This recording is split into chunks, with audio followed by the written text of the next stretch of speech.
After our panel on abortion, we decided to take a closer look inside the story with guests Brittany Palmer and Jared Bowman. Now, Jared, I know that your stance was pretty well defined in our general panel discussion, so I'd like to start with Brittany. Just give us a sense of where you stand and your background on abortion. So for me, I consider myself pro-choice simply because when it comes to pregnancy, it's not something to be taken lightly, at least in terms of knowing what your body can handle. You know, pregnancy is not a weekend at the spa. You don't go and relax somewhere and then pop out with a baby come Monday. It's, you know, 9 to even 10 months if the baby isn't ready to be delivered on time, of a plethora of things that could be changing or going wrong with your body. You know, people think, oh yeah, you know, you throw up for a couple of days in the first trimester, but it's just like that, even that is a risk because there are women who can lose 20 pounds or more in that first couple of months because they can't eat anything. Their body's not taking anything in, they're throwing everything up. You know, there are women who have to be bedridden for even 2 months and like the last 2 months of their pregnancy just to make sure that them and the baby are safe upon delivery. And, you know, even in my personal experience, like my mother, you know, her first pregnancy with me was fine. You know, she couldn't really eat certain things the first couple of months. Like she told me she couldn't eat hot dogs that you brought home and boiled at home. If she wanted a hot dog, she had to go get it at a hot dog stand. It was that specific. You know, she didn't really gain that much weight, so it was a pretty decent pregnancy. Whereas with my sister, you know, she didn't have that many complications either, but she started swelling a lot. She was retaining a lot more fluid than she did with her first pregnancy. And when she was getting ready to deliver, she told the doctor that she felt like she was retaining way too much. She was swelling way too much compared to her first pregnancy. And the doctor was like, oh, well, you know, every pregnancy is different. It's fine. You're going to be okay. But she knew that something wasn't right about it. It shouldn't be that drastic of a change. And the short matter of it was that she ended up retaining so much fluid that it backed up into her lungs, and she was in a coma for a week after giving birth to my sister. And it's like that's the sort of thing that you have to be aware that you're signing up for when it's time for you to say, okay, I'm going to keep this baby, I'm going to carry it to term and all of that.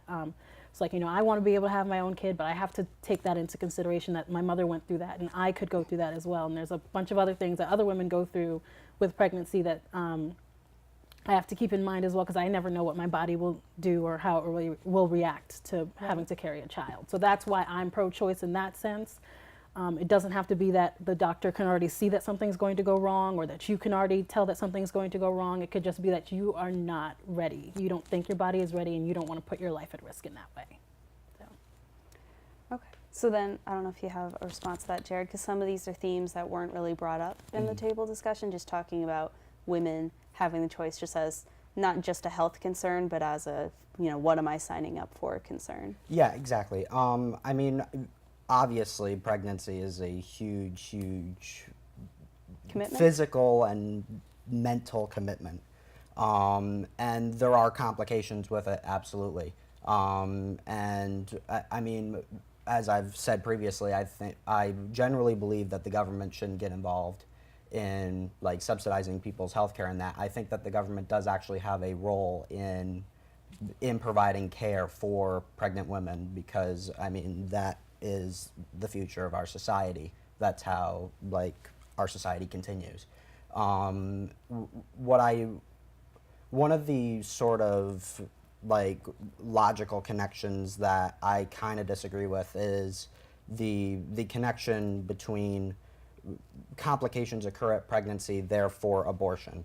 And I don't think that those things connect as well as people want them to. But if I get pregnant by accident, I should have the right to be able to say, I'm not ready for this. I don't think my body is going to be able to handle that. I need to take care of myself in that instance. And then also bringing up a point that got made during the panel discussion about whether someone is financially stable enough to be able to take care of a child. It's like, I think that is something that people should consider as well, not just the physical risk, but you know, what are you putting that child through by bringing them into this world, despite the fact that, you know, people are like, oh, well, if you got pregnant, you should be able to take care of that child, point blank, period. And sometimes the child is the mother still, right? Yeah. We have 16, 15-year-olds getting pregnant. Yeah, like I was in middle school and there was a 12-year-old that was having a child. Do you think that person should Do you think that they shouldn't be allowed to have an abortion? Do you think that that child should be brought into a situation where they're also being raised by a child? There's no guarantee that they'll have family members who are going to take care of that baby too. You have a 12-year-old who has to grow up exponentially because they got pregnant by accident due to whatever circumstances brought them to that situation, whether it be being put in adult situations they shouldn't have been put in, or if it was through lack of education. Those things are important to consider. Okay, so I like the fact that we've come up with the most depressing possible scenario. I mean, it's an experience that I've seen. I know, and that is depressing. But again, I don't see how abortion solves that. An unfortunate event happening to that individual is not solved by another unfortunate event happening with the ending of a life.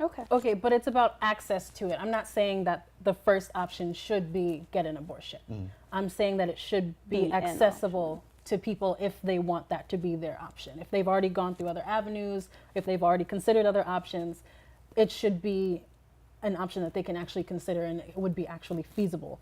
That's my argument when it comes to abortion. I'm not saying that people should be able to pop it in and, you know, get it like it's Pez dispensers. That's not what I'm asking for. I'm just saying that it should be something accessible to anyone. Okay, so then let's take that and bring it to the actual policy, right? Since Gonzalez versus Earnhardt in 2007, we've seen the pro-life movement try to pass more policy to legislate against the accessibility of abortion. And now that we know most of the risks and concerns that pro-choice women are concerned about, and we know where you stand on whether those are real risks or not, I'd like to hear about your background with Hellerstedt, which was passed in 2016 in Texas. So the all women's health case, I think, I mean, just as the general rule, I didn't really understand what the court's issue with having sort of safe facilities would be. I mean, it kind of just philosophically doesn't make sense to me. It sort of seems that people value getting an abortion on demand easily over the possible health risks that abortion poses. Okay. And I think that's a little bit And that's troubling. the argument that the court used when All Women's Health brought it, right? Saying that, well, we're just trying to make it But healthier. why should it? Oh, so my concern with court cases like that is that you're not necessarily. It's like on the surface you're saying, oh, we just want to take care of your safety. We want you to be healthy when you're doing so. But then you're making it inaccessible to other people. Like the court case said that it had to be within, if you're going to go to an abortion clinic, it had to be within 30 miles of a hospital. Right. And then for rural areas, that makes that basically impossible for any of those women in that sort of living space to get an abortion according to these requirements set by the court in that case. And that's an issue for me in that sense. I'm not saying that people should be able to just get it wherever they want, however they want, whenever, and anything like that. It's just more so that it should be accessible, like any other contraceptive. Like you can go get a condom at pretty much any, corner store or CVS or things of that nature. You can go get those things. Why is it that you have these court cases or these arguments that continuously pop up that are trying their best to make it impossible for a woman to get an abortion? Well, the term that was used in the case was undue burden, right? That it was placing an undue burden on the woman to be able to access the abortion because so many clinics were being shut down due to this court case. Right. Yeah, I never got this argument. Everybody on the pro-choice side says that if we shut down all abortion clinics, that we're going to revert to the time of coat hanger abortions. But yet, if we somehow limit the number of abortion clinics in the country because of safety concerns that some of those clinics aren't able to properly facilitate a possible medical emergency, that somehow those women aren't able to somehow go to another location. Then going off of that, then you should be looking at, well, how do we make these abortion clinics safe in that aspect? It's like, yes, that can work in like a city, but it's not going to work in a rural area. And people still live out there, and people still need abortions out there because of a plethora of other issues that lead them to unwanted or unsafe pregnancy. So you have to look at it in both cases. How are we going to make it safe for the woman in the city, and how are we going to make it safe for the woman that's in a rural area? And remember, Instead of this was saying in that she has to Texas. make it all the way to some city that is how many miles away. Not to mention, one of the provisions that was brought up was that hallways within the clinics had to be wide enough to fit 2 gurneys, right? And now most clinics, I don't know if most people are aware, are set up in old houses, just like buildings for any commercial space, and they are nonprofits, so they can't afford to make these changes to the physical structure of the building. And that was where most of the pro-choice movement came from. They're saying that, well, they know these clinics can't afford to make these provisions, and there's no provision in the legal document to help them. There's no subsidy saying, okay, well, we're going to make them healthier. All it did was shut down the clinics. Yeah, I mean, I do actually agree with that sort of provision, that having like a hallway with like a hospital style hallway. I do think that is an unreasonable request. I mean, I go to like private dermatologists and other private practitioners, and I mean their hallways are also narrow, so I mean I wouldn't want them to get their business shut down just because that they somehow aren't able to facilitate that structure. I mean, most of the things that I disagree with are the sort of procedures that are discussed about in the court cases. It's not so much as where the abortions take place. I mean, I never really like making abortions safer and having health requirements on them. I mean, I just don't see why that would be something that would be opposed. I mean, it's like having But do you health understand regulations some of the on regulations were weaponized to shut down these clinics? Because you can agree some of these regulations aren't necessities.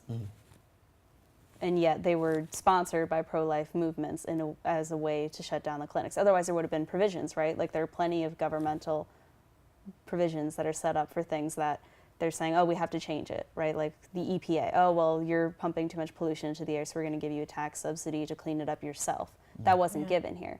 That was Like, one of the I don't have options an in the issue with case that anyone they- who's pro-life at all. Because, you know, if you decide that you don't want to have an abortion under any circumstance, I'm okay with that because that is your choice. And that is why I'm pro-choice, because you have that ability to say no, I have that ability to say yes.